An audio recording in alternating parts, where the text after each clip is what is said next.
Good afternoon, everyone. So finally, we have all our eminent speakers in, in this room, starting with a very interesting roundtable on generational reset, building a unified journey from Gen X to Gen Alpha. So we have eminent moderator today. Let's give a big round of applause for Mr. Bhavesh Doshi, Vice President, ETP International Private Limited, and Neev Ahuja, Director, Strategic Initiatives, ETB Group. Huge round of applause. Okay, so then we have our speakers for the day for this roundtable are Mr. Saurav Nirmal, GM Retail, Donier Industries Limited. Huge round of applause. Let's the applause continue for each speaker as I pronounce them. Then we have Mr. Pushkar Kumar, Cluster Head, Himalaya Wellness. Then we have Ms. Jyothi VK, General Counsel and Senior VP, ABFRL. Yeah. Then we have Mr. Kunal Mehta, Head IT, Arvind Fashions. Then we have Mr. Balaji Chinnaswamy, CEO, VNH Naidu Hall Family Store. Next we have Mr. Sohil Khwaja, Regional Head West, Apollo Pharmacy. Next we have Mr. Rishabh Jain, AVP IT, Siyaram Silks Mill Limited.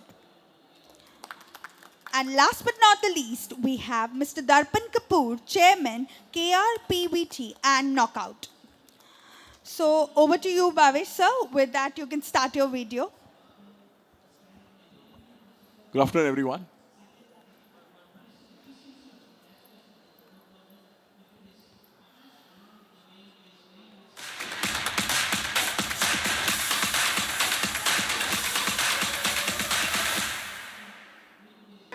One unified platform for retail and e-commerce. ETP Unified Commerce Solutions. ETP is a future-ready SaaS company built for retail and e-commerce. Our AI-powered cloud-native platform, ETP Unify, is built for agility, scale, and security. Our e-commerce management platform, or Dazzle, helps to effortlessly manage and scale your multi-channel e-commerce operations in one place. What sets ETP apart isn't just technology, it's the ability to combine robust enterprise capabilities with modern, agile solutions. ETP's asset-light platforms reduce IT overhead and free you to focus on what truly matters, growing your business, delighting your customers, and staying ahead in a fast-changing landscape.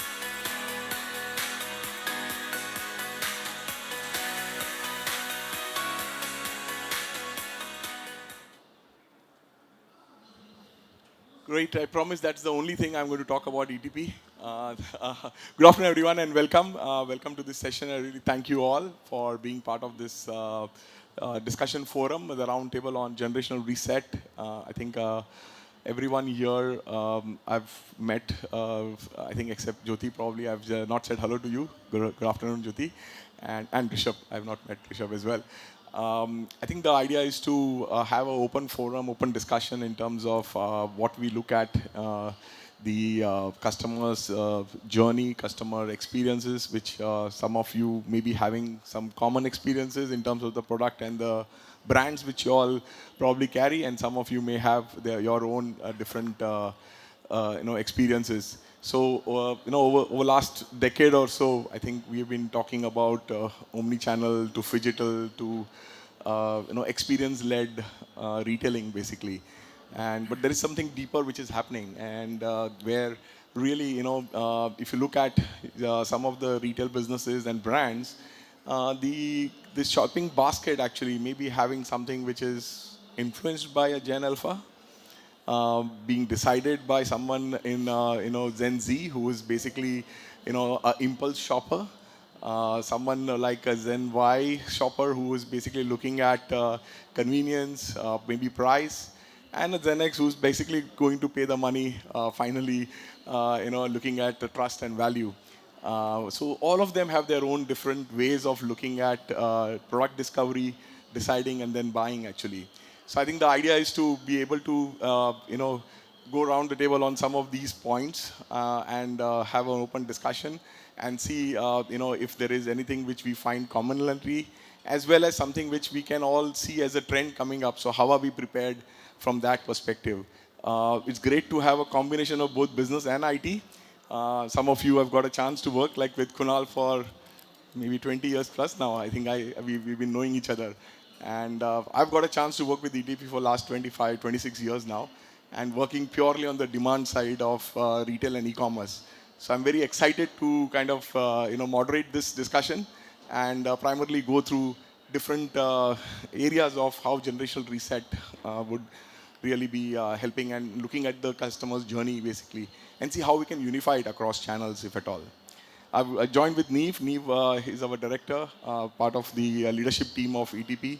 And Neev basically is based out of Singapore, so he brings in some experiences of Asia as well for us to reflect upon and see how we can really add value here.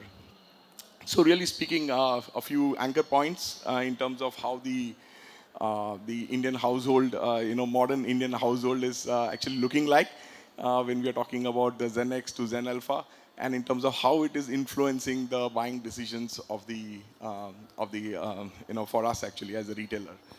So I think first point would be very interesting to really understand from all of you and whoever wants to lead here in terms of household versus individual design. This is very interesting. This is looking at our customers, looking at our business and seeing whether are we really looking at customers at an individual level, or are we really looking at customers at a family or a household level? And hence, what are my practices? How is my company organized, business organized, technology organized to service that kind of a retail, customer footprint? And again, there are a lot of dimensions to this. We can really unpack on this point in a gradual manner. But it would be nice to know whether, like I know there is a family organization or a retailer like, like Naidu Hall, for example, who may have different generations of customer shopping, maybe together, maybe differently in terms of the customer footfalls which is happening, and whether your businesses are really, aligned to handle that kind of, service levels to the customer, whether it's in product discovery or whether it is in terms of the buying decisions, and sometimes also in terms of fulfillment, basically. So yeah, it would be nice to go around the table on this topic, and if anyone wants to lead, it would be great. Anyone? Mr. Darpan, Yeah, we've been only looking thing at. is all the experience and oldies are sitting here. Generation next, nobody is there to confront us. Yes. So whatsoever we'll speak, will not have a bouncer on that. But I'm sure there will be experiences which others can also bring in and share.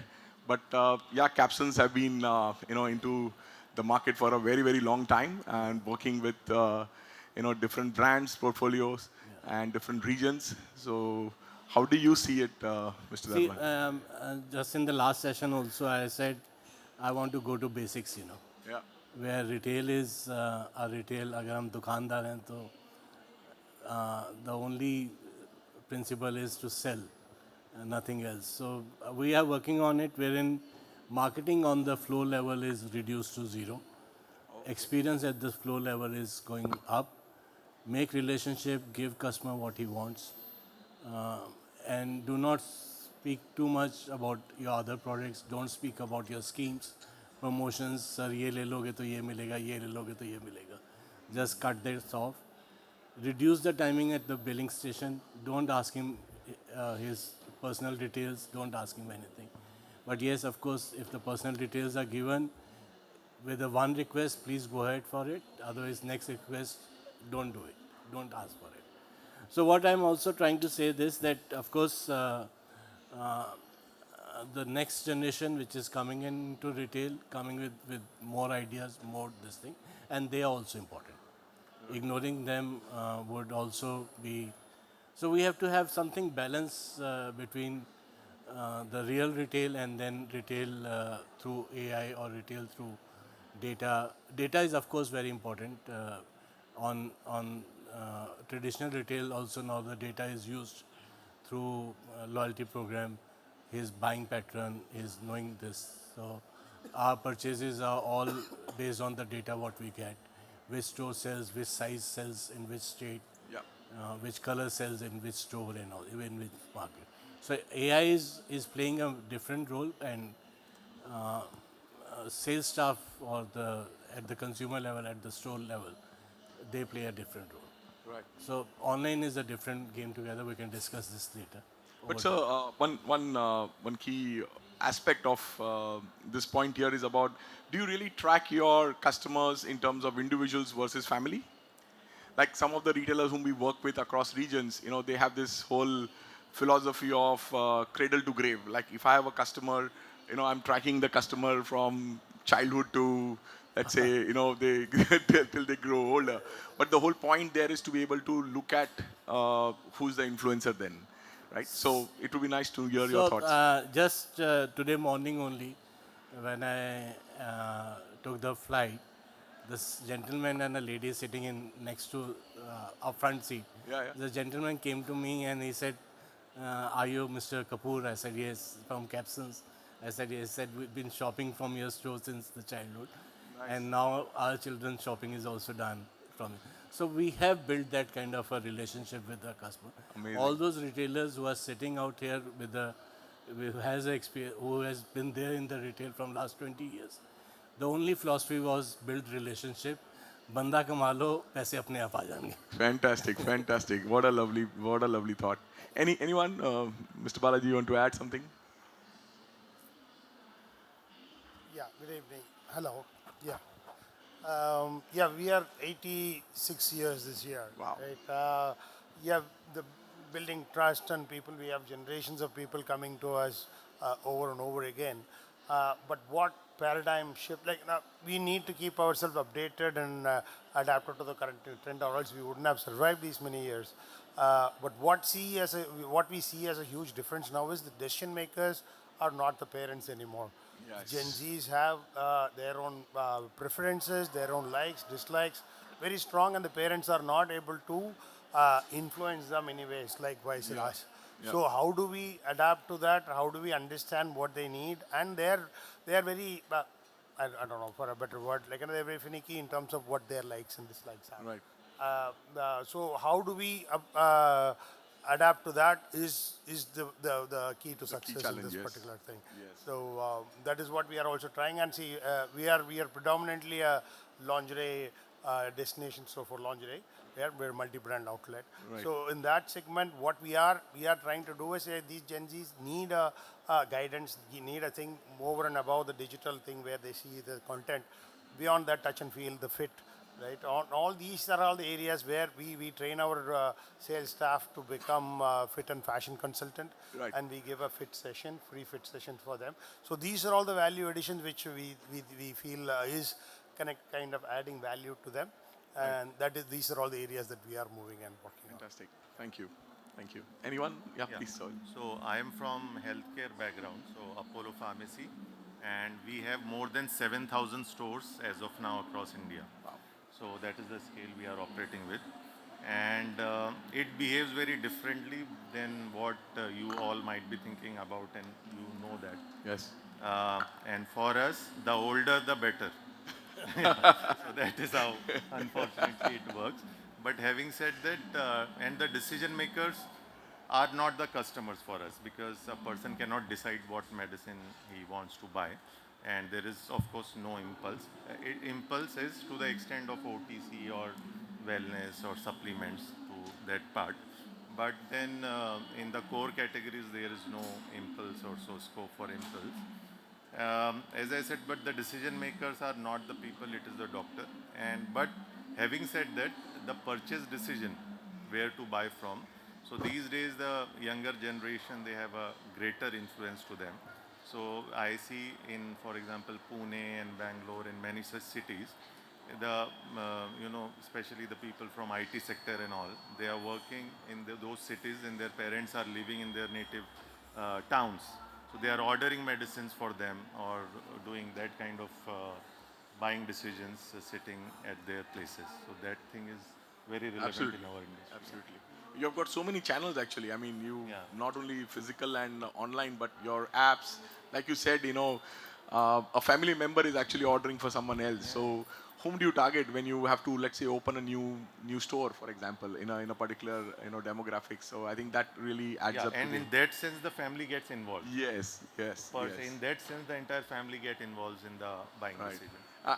I still know that in my neighborhood chemist shop, where my family kind of frequents there for all the medicines, they would know Doshi's family. Okay, this is Doshi family, so they would exactly know. Okay, these are the things on a monthly basis would be shipped out to my household, basically. Yeah, great.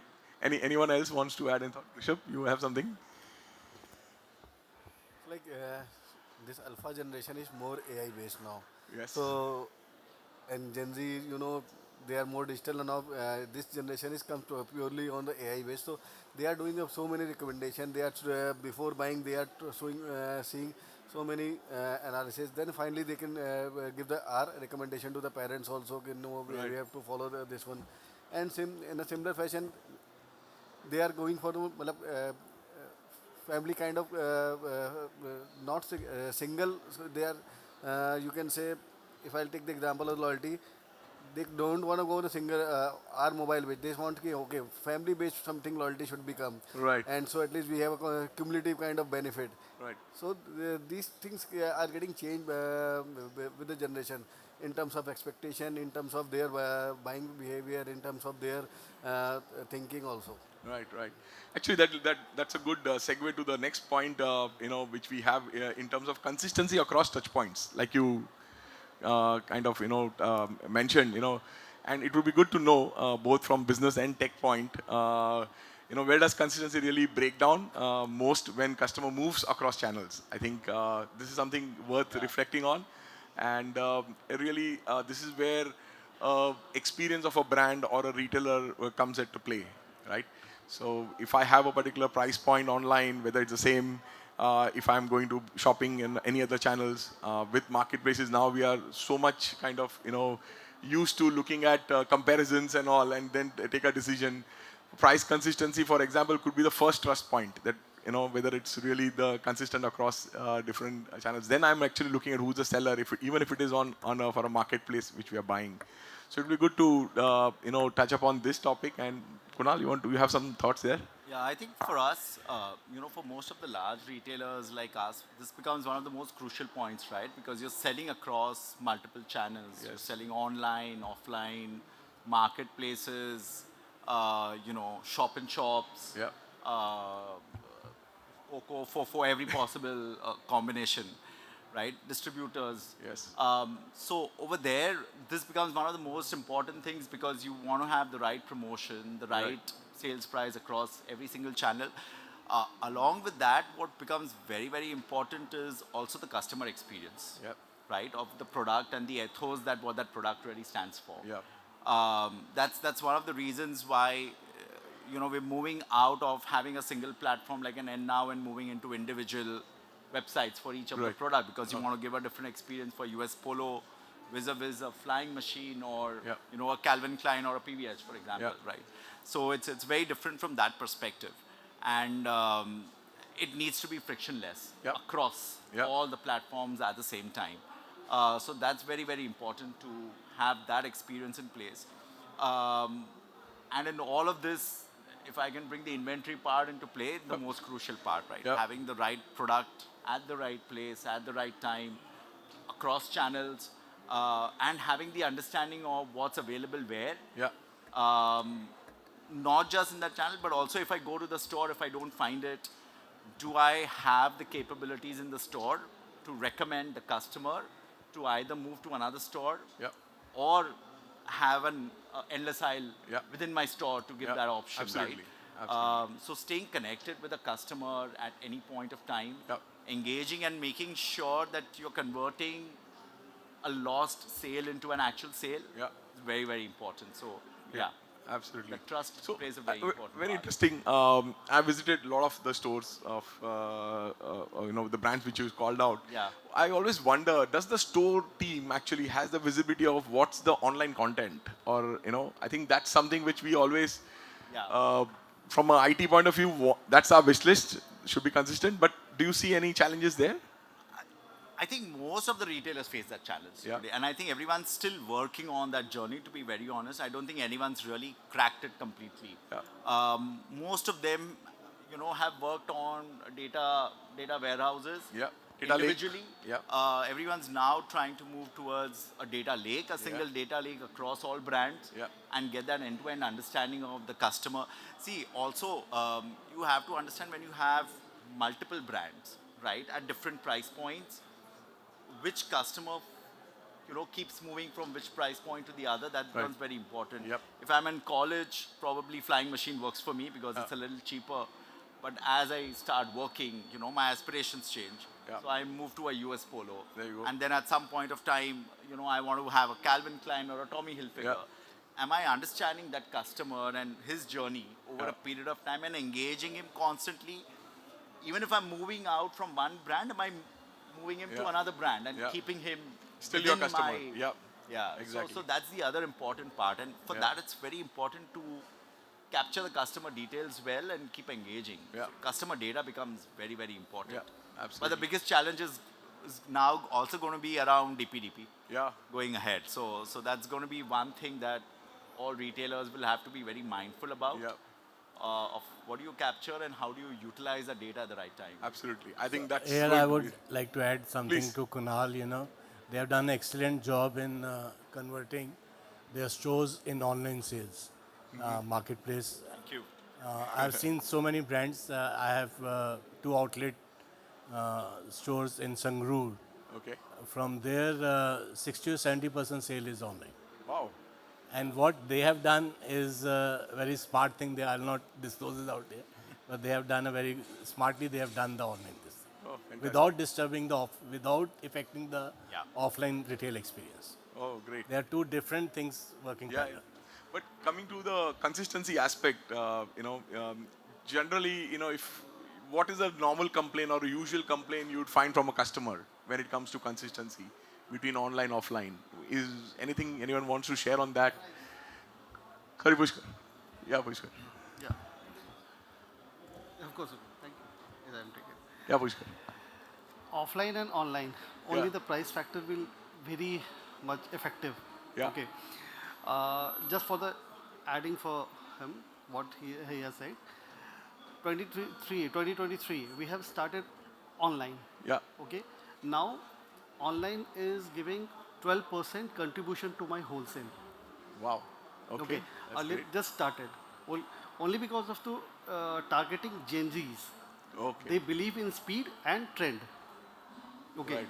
Only because of that we have started and we have getting it. Right. Right. Okay. Otherwise, we focus to the family. Right. Oh, great. Okay. And based on that, for my reason, which I am handling for last 5 years continuous, I am giving 15 plus growth. Wow. It's Okay. fantastic. So after that, once we have analyzed the, okay, fine, we have to catch this Gen Zs also. So we have hired influencers also. Of course. Yes. Okay. So they are also giving a good result to us. Right. Right. Right. Fantastic. Fantastic. These things Fantastic. are happening. Great. I Anyone- would like to add one thing. Yes, on- please. Right now, the biggest problem is honest Honest? pricing. Oh, okay. Customer is really confused with what is a real price of a product. The moment it is launched, there is a discount.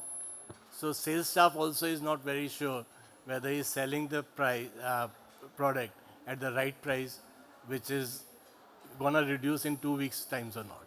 Right. So honest pricing is the biggest issue now. Right, right, absolutely. I think we had done at EDP also, we had done some research. This is about a year back or so. And we looked at different touch points which the customer journey has with you as a brand or retailer. We had touched upon about 30 odd touch points, pre-shopping, shopping, post-shopping. And in this, one of the biggest factors was what you just now highlighted in terms of pricing and really, honest pricing. And it's a very well put actually. But yes, I think customer journey when it comes to the pre-shopping experience, whether it is looking at your websites, your marketplace, looking at the product discovery which is happening online, And I think most of the Gen Zs are actually doing the online discovery first and then only deciding whether they'll buy. And we were discussing, Neev and me, that most of the things which he would buy, let's say from a Uniqlo brand in Singapore, would be must a repeat purchase for him actually. And we were trying to figure out why. I mean, I was trying to figure out. He knew already because he's shopping. So I think that's something, that's a pattern which is now emerging very, very, very clearly actually. So whether it's a product discovery part or in-store or online channel, when the customer is on your web store, how the product is visible, how the product contents are displayed to them, it makes a huge difference in terms of the building the brand trust and the credibility for them to take a buying decision basically. So this was a very interesting research. I'll just move to point 3 actually, which is again very interesting in terms of responding at peak intent. I think you got the customer, you understand what customer is trying to buy, but is your processes, sorry, you have something to mention. On the second point of what Mr. Darshan Kapoor just mentioned on the honest pricing, sir. Yeah.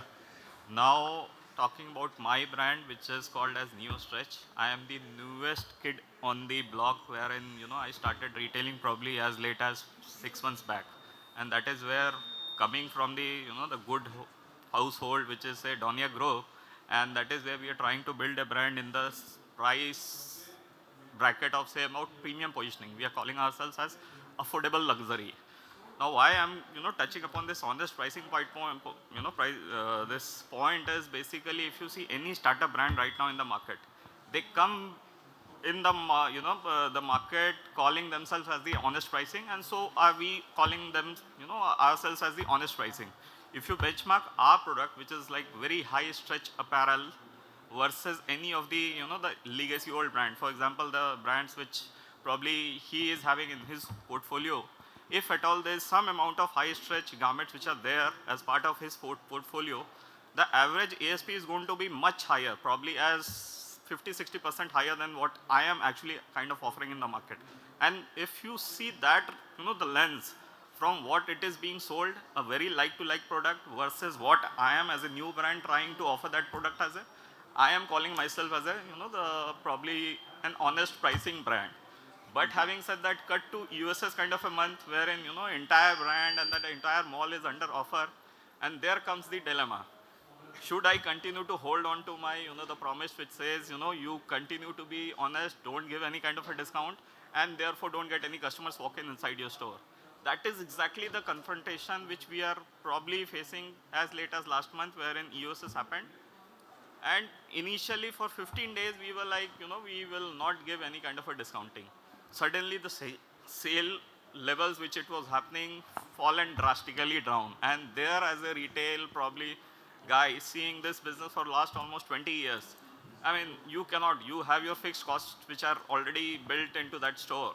You cannot allow, people to just look at your store, be, praiseworthy about it, that these guys are real honest guys, but they are not coming inside and shopping to us. So that was the real challenge which we faced, and initially we decided that like we cannot go to that level of, say about 50-60% kind of a discounting, but we will, however, have to go with the flow of the, the customers and the overall play which is happening in the market in terms of USS discounting which is happening. And that is where, on a very, probably I would say, a very conscious call, we ended up giving some bit of discounting in terms of at least luring the customer inside the store to explain it to.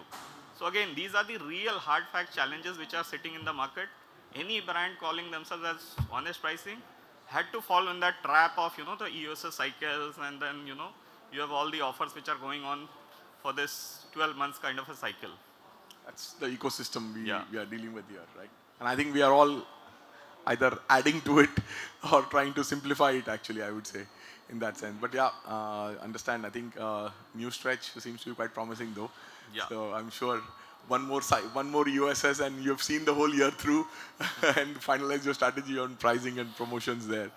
But yeah, sorry, there is a response from, I can see that. Don't be emotional with your inventory. With your product, you don't need, the faster it goes out of your system is better. Exactly. So you act smartly.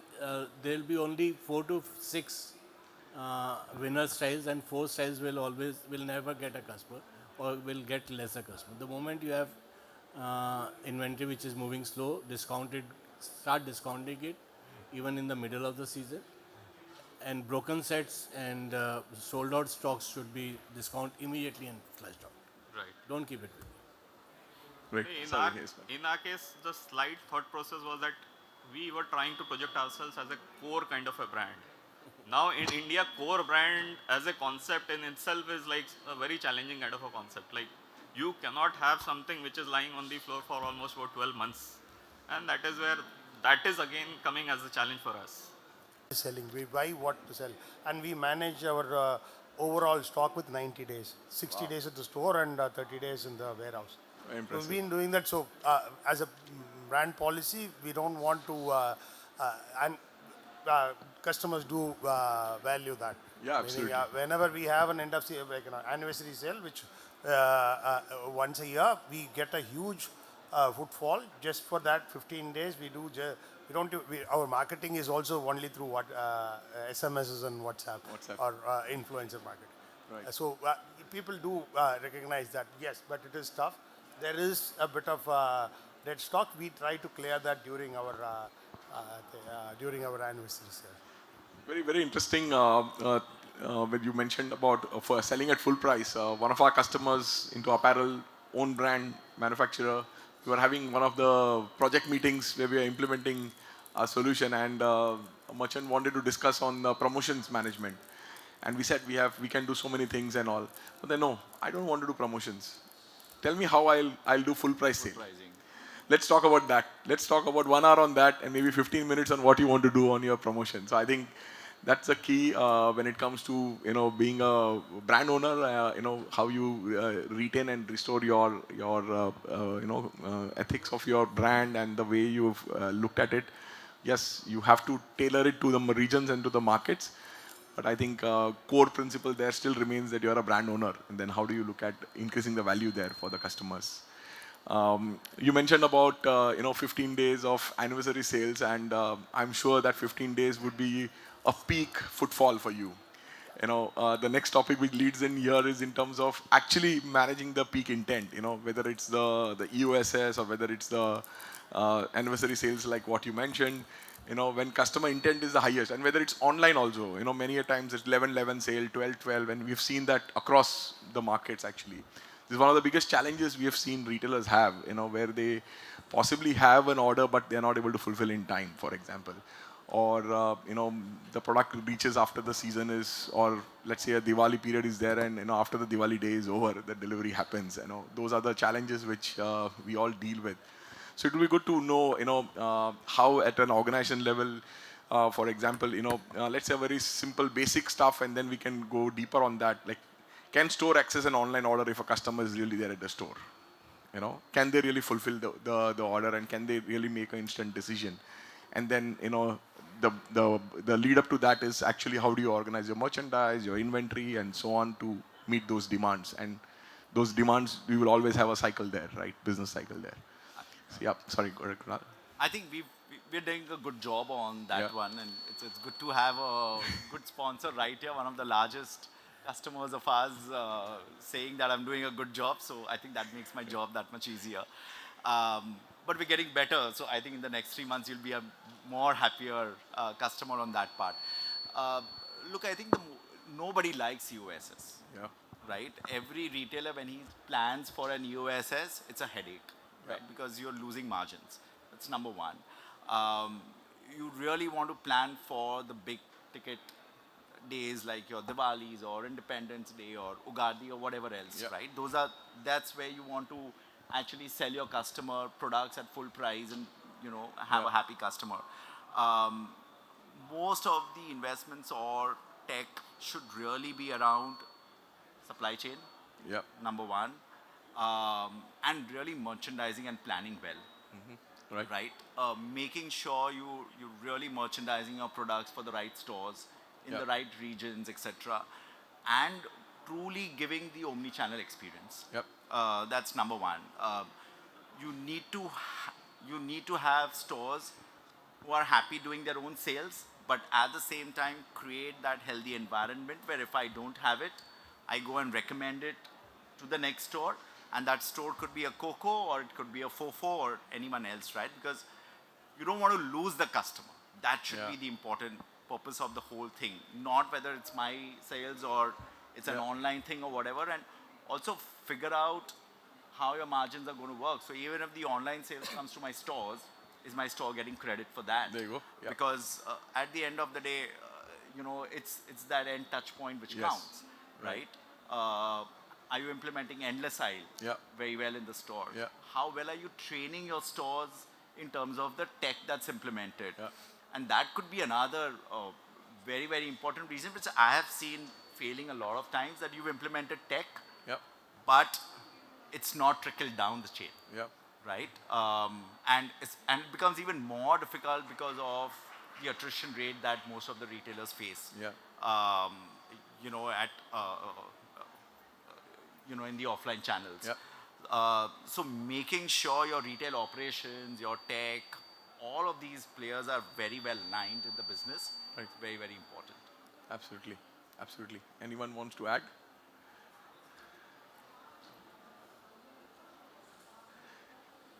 I think one of the key challenges is inventory in all this, like you said about supply chain, and it would be good to know, because the big driver for ensuring that when customer wants it, it is available, is your availability. It's your inventory piece, actually. Anything anyone wants to share in terms of how do you decode this actually in terms of getting it right? Yes, merchandise planning is important. Your companies and brands which are having fashion products, there is a pre-season planning, there is an OTB, there is always a financial control around it, but you still need to get the merchandise on the shelf, in the store, in your warehouse. When the order is there, you have to still fulfill it. It's almost like crystal ball gazing, right? You get 6 months in advance, 7 months in advance, you are planning. But you still need to be responsive during the season, during the time when the sale is really happening. And I was really curious to know, how do you manage your peak footfalls that time when the anniversary sale happens? And, it must be times 3, times 4, or maybe more on an average. So anything different you do that time? Yeah, we do. Am I audible? Yeah. We do pick up our purchases also during the anniversary sale. But normally what you see for us in south of India, it's just 2 seasons. One is summer and one is Diwali. Luckily that way. So we need to buy in bulk during that. And we have now come to a point where our first purchase during that season is of say month and a half. And after that, we go on a weekly purchase based on whatever is moving. So we are trying to catch up on the trend, and we buy in a smaller quantities. That is one of the reasons why our dead stock is also much lesser. So we don't predict as much as saying, and when we buy with our, that is more of the art part with our merchandise is buying what they feel that will sell in a smaller volume. And we move on a weekly basis with a centralized warehouse. Whatever gets sold in that particular week, kind of we buy that, like how the gold is done, right? So we kind of buy on that frequency. Obviously for the peak seasons, for Diwali and for our anniversary sale, our volumes are built up quite a bit. Yes, of course. And that gets or adjusted, even if something gets slowed, that gets adjusted as we keep buying more frequently is what we are doing. Right. You also do a lot of online business. Well, online is a very small percentage because we are a multi-brand outlet and we buy from several different, so we have more than 1,000 vendors in terms of fashion products, right? But online is with our own brand lingerie. So that is the only thing that we sell on online. About online, the biggest, when we talk to our customers during implementation, one of the big things we kind of reflect on is most of them have a thought process of ring fencing inventory for their e-commerce, for their online. They are not really having a common pool of inventory where it could be sold across channels as and when the demand is. It would be good to know about, how do you really tackle this in terms of not ensuring that you don't overstock for e-commerce. At the same time, you get the inventory available for your offline or other channels as and when, the footfall or the demand happens there. Anyone is facing that challenge today in the business? Sorry, go ahead. I'm a reasonably big player in online also. Sure. Bestseller, Pepe, Numero, they are about 10, 12 brands, Paragon, Bata, All these I do through marketplace. Okay. Online is 1% of your total inventory. Right. So you have to have a large number, not that 10,000, 20,000, until unless you do not have 50, 60,000 plus units on Yeah. online of a brand, Yeah. numbers do not come. Right.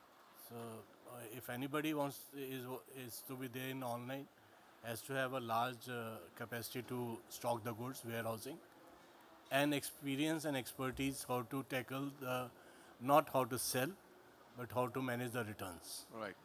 Yeah. That is also another I'm big open challenge. for discussion with anyone who wants to come in online business. I have cracked all the channels in all the loopholes in online, how to process the return, where are the issues, and how to make money out of returns also. Wow. Yeah. That's fantastic. Anything, Pushkar, you want to add? I totally agree with him. Sorry, your mic, I think, is not working. Yeah. I totally agree with him Yeah. because we have started definitely after opening the omni channels and sales. The return is making something very furious Yeah. what to do or not to do. So if you are not experienced in online, you cannot make money. You No. lose Yeah. money in your claims. Yeah. Now they have further tightened it out that there was 14 days window to claim your loss. Now it is 7 days window. Yeah. That's even shorter. So within 7 days you have to produce them, give them reverse and forward videos. Right. Until unless you do not produce, they do not give you claim. Right. Right. Right. That's even more challenging, Yeah, I would say. that's So more. the Bhavesh, I can say that here the scope of work for you. Yeah, of course. That's true. Just moving on, I just want to quickly go to the next topic here, which is a bit interesting for me, and I'm sure it will be good to hear from a brand perspective. Innovation versus core limitations. Actually, when we talk about how core systems are, whether it slows down innovation in your business, I think this would be interesting to know. A lot of you are into your own brands, your own product. And do you see this? And the second part is, when a new initiative is added, you know, do you see that adding to agility or from a tech point of view, adding to a technical debt?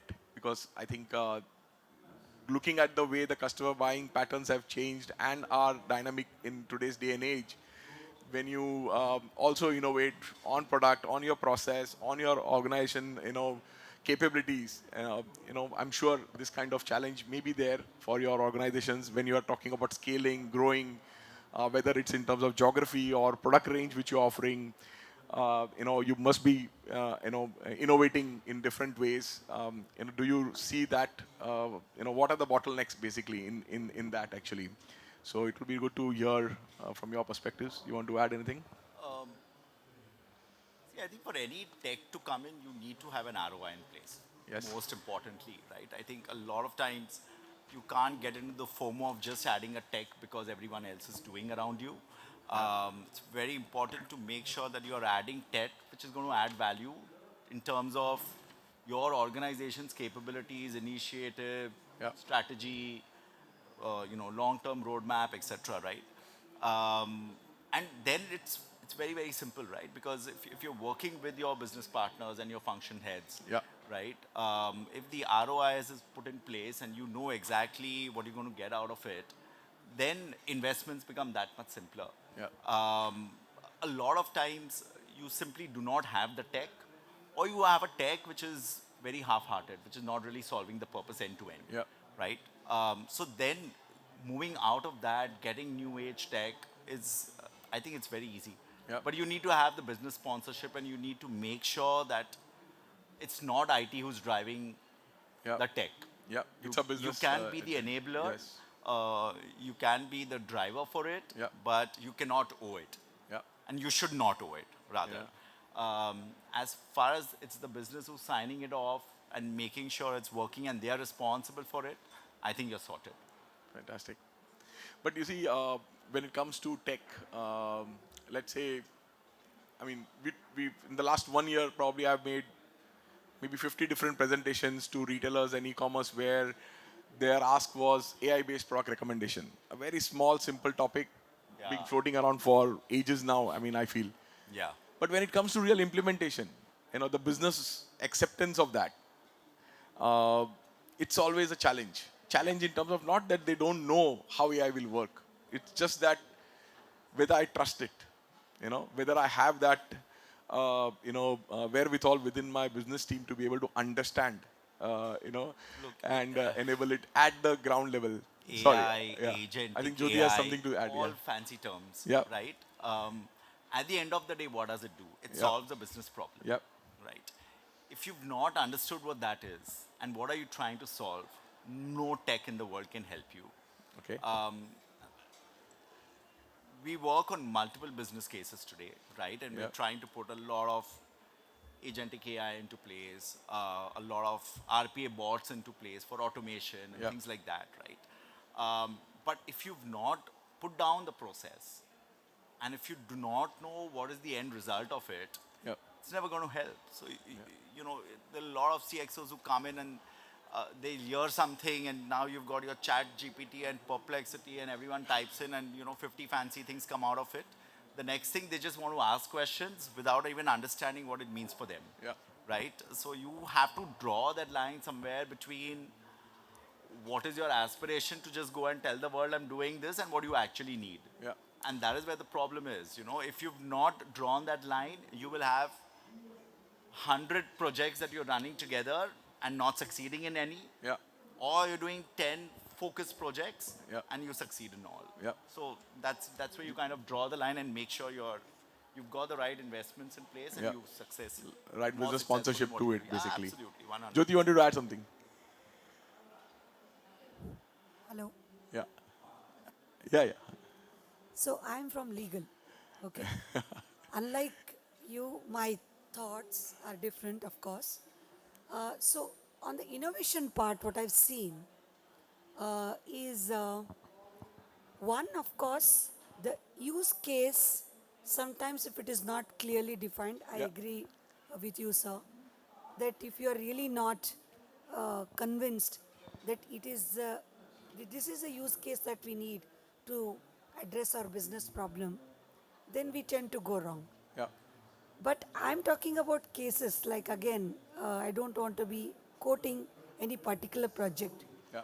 But when we have a definite use case, I'll also tell you what happens today. There are innumerable vendors today Yeah. outside there wanting to sell you, and when you tell them what is the use case that you have. But what I've seen is one such thing came to me, and then I said, no, we should really encourage. Yeah. Let's do it. Whatever, let's look at risk and we should do it. But when we gave some business, I myself gave some solutions, saying this is how we can mitigate risk. If these risks are mitigated, I think you guys can still go ahead with it.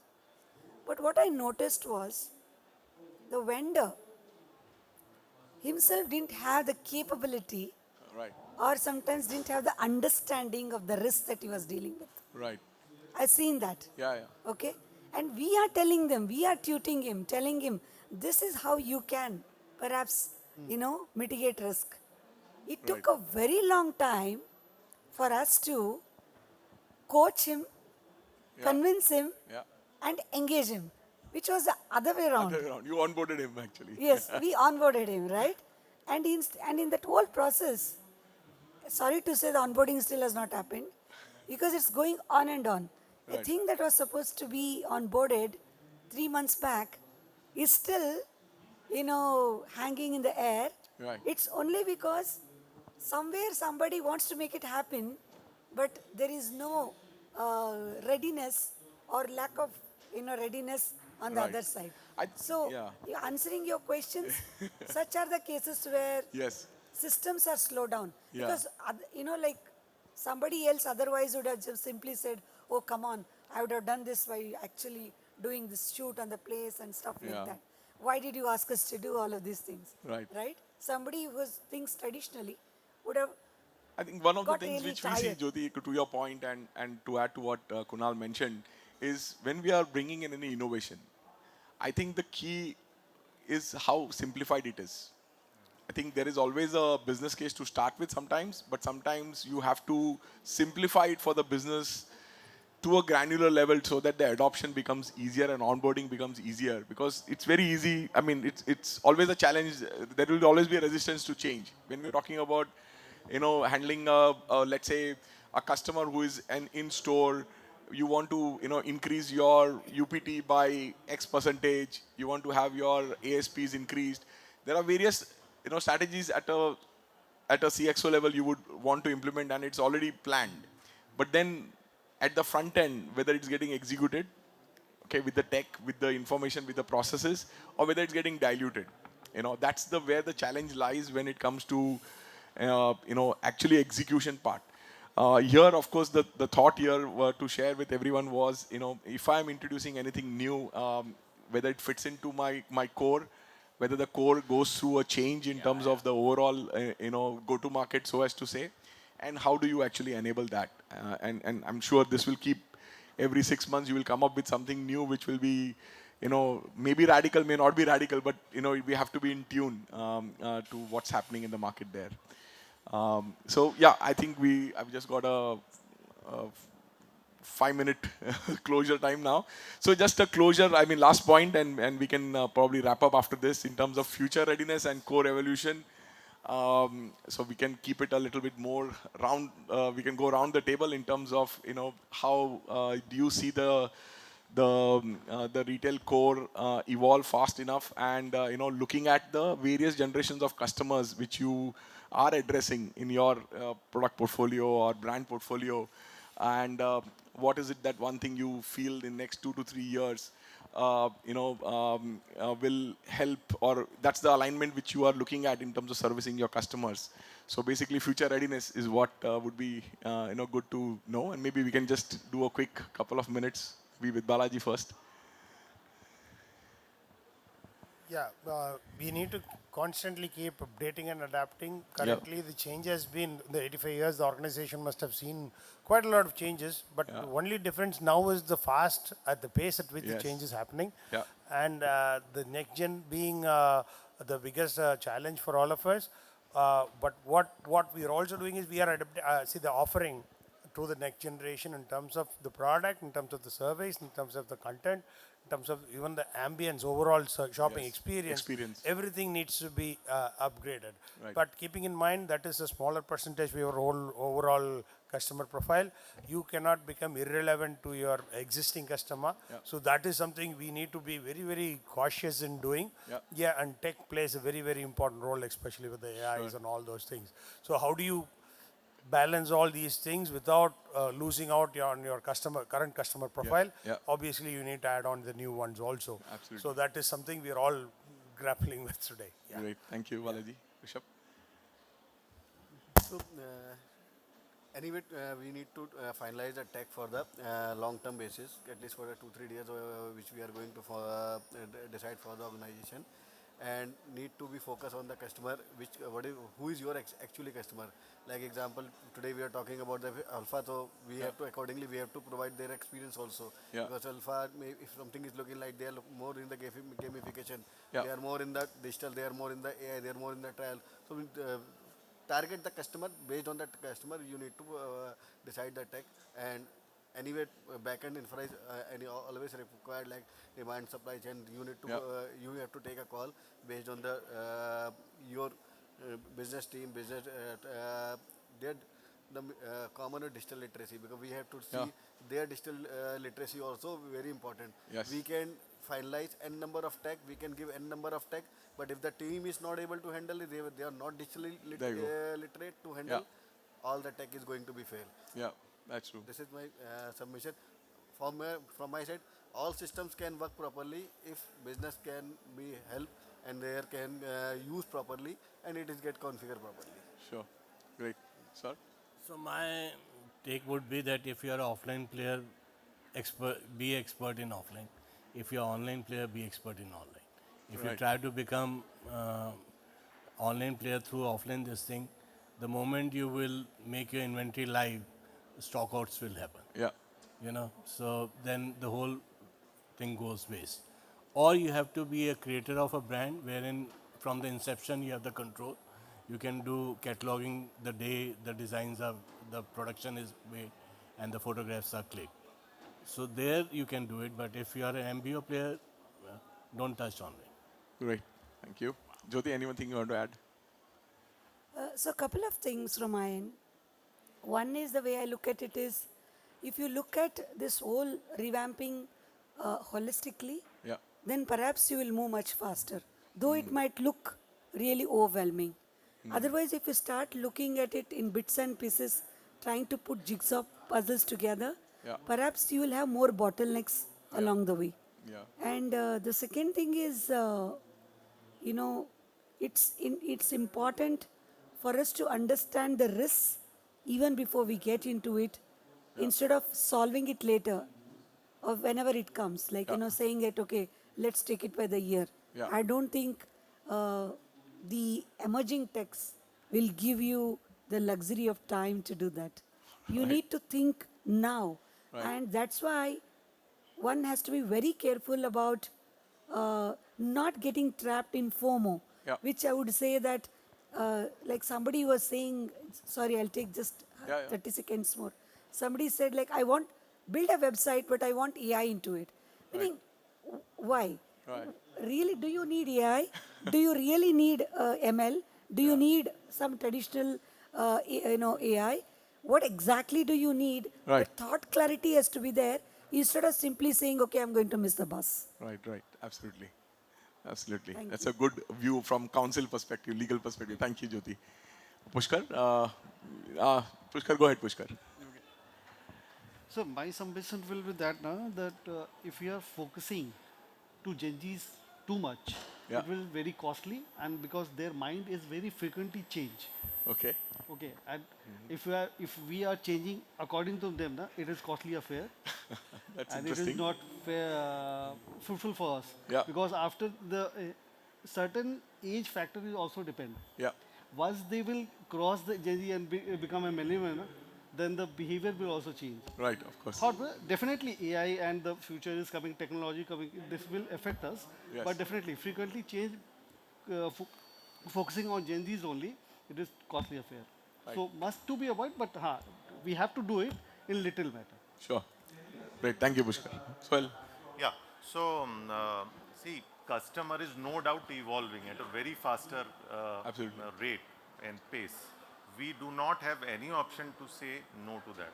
We have to talk to the customer in the channel which the customer wants to talk to us. We do not have an option or luxury of saying no. That is what I feel in this matter. Having said that, I think one of the key takeaway from the morning's keynote address of Mr. Damodar Mall was that we carry a lot of baggage due to our experience. We Yeah. really have to keep that aside and think very fast, try different things. Organizations have to try new things. Maybe some of them may fail, Yeah. but we have to keep on continuously investing in new tech, new people who are tech savvy to evolve and cope up with the change. Yeah. Agility without complexity, if I have to use this word. Yeah, please, Saurav. For us, I think I'm pretty sure in terms of our business model that we are going to be offline heavy, and that is where our entire brick and mortar is going to be bread and butter. Yeah. And we at the same time we also understand that online is there to kind of complement it and to make it omni thing. We will do whatever it takes to make us relevant player. Yeah. But having said that, our thought process is very clear from the day one that we want to be offline first, and that is where all our tech intervention, everything is going to be majorly falling into place. We are also evaluating the RFID, for example, and all of that, and we've started off the business with having those tags in the very first place. Right. The only thing is that we've not started using it so far and doing the cost benefit analysis so far. But yes, mindful of the technology, but very clear on our thought process and the strategy of operations. Great. Yeah. Great. Kunal? I have a very different thought process. I think you need to have your core in place, but also evaluate your core again. Yeah. Whether it's future ready, whether it's scalable, whether it's agile enough to work with the new tech coming in. I don't think you have a choice to ignore a Gen Z or a Gen Alpha. Yeah. That is the future. That is the way to go. You can't ignore your social medias. You can't ignore anything else in today's day and age. 6 months back, a year back, nobody talked about quick commerce, and here it is. Yeah, Now absolutely. we're talking about conversational commerce, and that's also on its way now, right? Yes. In the next 1 or 2 years, everyone's going to be doing that. Right. So you have to be future ready, and you have either you come into the game and say, I'm going to not lead it and be second and third and see how others are doing it, Yeah. or you go ahead, you lead it, and take that risk. Right. But not saying that I won't work in this channel or not doing something is, I don't think it's an option. It's a choice now. More importantly, whatever tech you do, I think the governance around it is important, because Yeah. you can put all the tech in the world. If you do not have the business who's ready to use the tech, Yeah. then that's a failure. Yeah. So that conversation is very important within the organization, that I've invested this, but who's using it? Yeah, absolutely. That governance is the most important. Absolutely. Thank you, Kunal. Thank you, everyone, for such an open discussion, and really appreciate your time and inputs. I'm sure all of us have gained here some or the other insights in terms of how to improve our business, customer engagement, the whole, Gen X to Gen Alpha. I think it's the topic will keep kind of, we have to keep revisiting this and keep realigning. I think agility and, keeping it very simple is going to probably be the key. And overall, a unified experience of your brand to your customers. I think that probably will help all of us to be able to, gain more market share, more revenue. So thank you very much once again.